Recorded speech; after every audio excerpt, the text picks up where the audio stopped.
RBL bank, ये है आज का हमारा स्टॉक बुल वर्सेस बेयर में। और वरुण भी तैयार है, कुशल भी तैयार है। और शुरुआत कौन, वरुण आप करेंगे? डेफिनेटली अनिल जी मैं ही करूंगा।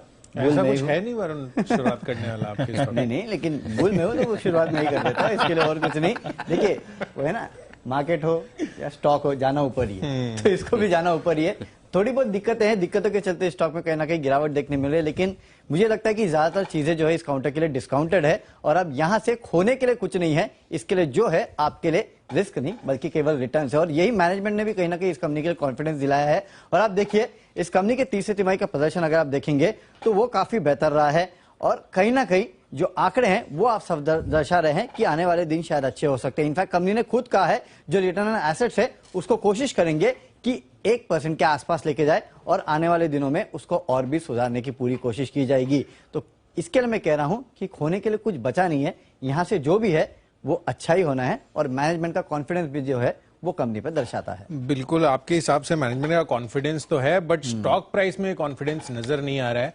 पिछले एक साल में अगर आप देखेंगे तो 208 212 रुपए के भाव से आप देखिए 130 के लेवल्स पर अब ये आ चुका है, और यहां पर इसका क्लियर कट प्रदर्शन जो है इनके परफॉर्मेंस में भी देखने को मिल रहा है। तीसरी तिमाही में अगर आप देखें तो यहां पर जो डिपॉजिट्स है यहां पर लगातार गिरावट हमें होती हुई दिखी है, और साथ ही कंपनी का जो आरओए है वो 0.6% पर है। तो इसका एक नेगेटिव इंपैक्ट आपको क्लियर कट इनके प्राइस में रिफ्लेक्ट होता हुआ दिख रहा है। यही नहीं, अगर आप देखें तो जो क्रेडिट कार्ड के ग्राहक हैं वो बढ़ाने के लिए इनका जो ओपेक्स खर्च है, जो ऑपरेटिंग एक्सपेंस है, वहां पर बढ़ोतरी होती हुई दिख रही है, जिससे कि आगे चलकर कंपनी के जो मार्जिन हैं उस पर भी इंपैक्ट आता हुआ नजर आ सकता है। तो स्टोरी जो है लगातार गिरावट का ट्रेंड इसी वजह से बना रही है। डेफिनेटली, लेकिन जैसे कि आपने कहा क्रेडिट कार्ड का कारोबार जो है वहां ये कंपनी लगातार ग्रोथ कर रही है, और जैसे कि मैं कल भी हाईलाइट कर रहा था कि एसबीआई कार्ड्स उसका कारोबार अगर आप देखेंगे तो एचडीएफसी बैंक जो बाहर गया था मार्केट से, उसका फायदा अगर किसी को मिला है तो आईसीआईसीआई बैंक, आरबीएल बैंक जैसे कंपनीज को मिला है जो कि क्रेडिट कार्ड का कारोबार बढ़ा रही है। उसके चलते आगे चल के एसेट क्वालिटी में भी सुधार होगा।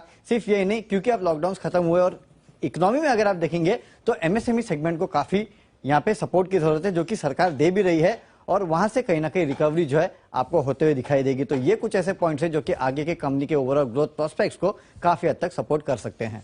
बिल्कुल, पर आगे चलकर जिस तरह से इकोनॉमी रिकवर करेगी तो इनको फर्दर अकाउंट्स के लिए कहीं ना कहीं ब्रांचेस भी ओपन करनी पड़ेंगी, और उसकी वजह से कहीं ना कहीं कंपनी का खर्च जो है लगातार बढ़ता हुआ भी नजर आएगा। और ओपेक्स जो हम क्रेडिट कार्ड की बात कर रहे थे उसके साथ साथ जो ब्रांच ओपनिंग एक्सपेंसेस हैं वो भी कंपनी को बेयर करने पड़ेंगे, जिस वजह से इनकी मार्जिन पर लगातार आपको जो है प्रेशर बनता हुआ नजर आ सकता है, और इसी वजह से मुझे लग रहा है कि काउंटर और फर्दर डाउनसाइड दिखा सकता है। देखिए इस कंपनी के साथ एक दिक्कत ही थी ना, और वो थी एनपीए की। अगर आप देखेंगे तो एनपीएस में अच्छी खासी रिकवरी हो रही है।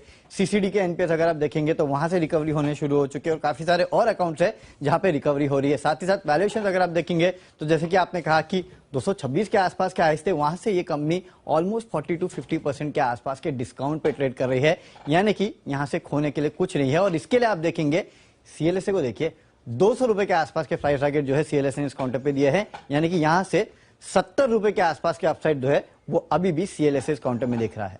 बिल्कुल, बट एसेट क्वालिटी की आपने बात की तो काफी सारे इनके पोर्टफोलियो है BBB- और BB रेटेड खाते, जिनमें इनका एक्सपोजर जो है उस वजह से कहीं ना कहीं एसेट क्वालिटी पर इंपैक्ट आ सकता है, और आगे चलकर इसीलिए क्रेडिट स्विस जो है वो अभी भी मान रहा है कि अंडर परफॉर्म की रेटिंग इसमें बरकरार रखनी चाहिए। जनवरी की ये रेटिंग आती हुई दिखी है, और 180 रुपए इसका पहले टारगेट था और अब 135 कर दिया है।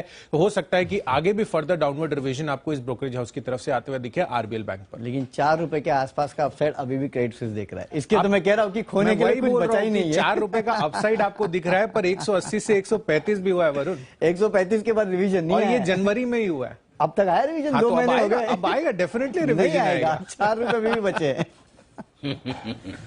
हो गया? यस अनिल जी। कौन जीता? आप डिसाइड कीजिए। मुझे करना है? हाँ, तो फिर चोपड़ा साहब किस लिए? फिर हमारे साथ सबसे वरिष्ठतम सदस्य हैं इस वक्त चोपड़ा साहब। चोपड़ा साहब डिसाइड करेंगे बुल वर्सेस बेयर में भाव से अच्छा है आरबीएल बैंक या फिर दूर रहने की राय होगी। बताएं चोपड़ा साहब। सर, जितने भी ये छोटे मझोले बैंक हैं, चाहे वो आरबीएल बैंक हो, बंधन बैंक हो, आईडीएफसी हो, ये एयू बैंक हो, मुझे लगता है सर कि इन स्टॉक से बेहतर एसबीआई है और एचडीएफसी बैंक है और कोटक है। अगर आपको बैंक्स में रहना, आईसीआईसीआई है, अगर बैंक्स में रहना है तो बड़े बैंक्स में रहिए। एक्चुअली कंपटीशन बहुत हो गया है। अभी हम बात कर रहे थे क्रेडिट कार्ड्स की और जो ट्रांजैक्शंस की, अगर जितने ऑनलाइन प्लेटफॉर्म्स हो, चाहे वो अमेजोन पे हो, पेटीएम हो, और जो दूसरे मूवी क्विक और तमाम प्लेटफॉर्म्स आजकल आ गए हैं जहां पर आप आराम से पैसे ट्रांसफर कर सकते हैं at a click of a button. तो बैंक जाने का जो एक फॉर्मेलिटी था वो खत्म होता जा रहा है, और मुझे लगता है कि बैंकिंग बिजनेस मॉडल्स बहुत बदल जाएंगे आने वाले समय में, क्योंकि peer to peer lending platforms हैं और बहुत सारी ऐसी एप्स आ गई हैं जो छोटा मोटा पैसा लेंड कर रही हैं, जो बैंक्स पहले किया करते थे। तो इन छोटे बैंक्स के ऊपर खतरा बहुत बड़ा है। तो मुझे लगता है कि वही बैंक सस्टेन कर पाएंगे जिनके पास बड़ी बैलेंस शीट है, जिनका एसेट क्वालिटी अच्छा है, जिनके पास शॉक्स लेने की कैपेसिटी है, और जिनका रीच बहुत बड़ा है। तो मुझे लगता है अभी आरबीएल और ये जो बैंक्स हैं उनका रीच बहुत बड़ा नहीं है as compared to larger banks. तो अगर रहना है तो पब्लिक सेक्टर बैंक से मुझे एसबीआई अच्छा लगता है। फिलहाल बैंकिंग में मैं रिकमेंड नहीं कर रहा हूं अनिल जी, क्योंकि मुझे लगता है जब राइजिंग इंटरेस्ट रेट्स रहते हैं तो बैंकिंग में कुछ खास होता नहीं है, पूरे फाइनेंशियल सेक्टर में कुछ खास होता नहीं है, क्योंकि नंबर ऑफ डिफॉल्ट्स बढ़ जाते हैं। मगर अगर आप मेरे से एप्पल टू एप्पल कंपैरिजन कहेंगे तो मैं छोटे बैंक्स में फिलहाल बिल्कुल भी कंफर्टेबल नहीं हूं, चाहे वो आरबीएल हो, एयू बैंक हो, बंधन बैंक हो या आईडीएफसी बैंक हो। तो मुझे अभी बिल्कुल कंफर्ट नहीं है इन बैंक्स में। ओके, तो ठीक है, बड़े बैंक के साथ रहें, छोटे बैंक के साथ नहीं, ये मानना है आपके लिए चोपड़ा साहब।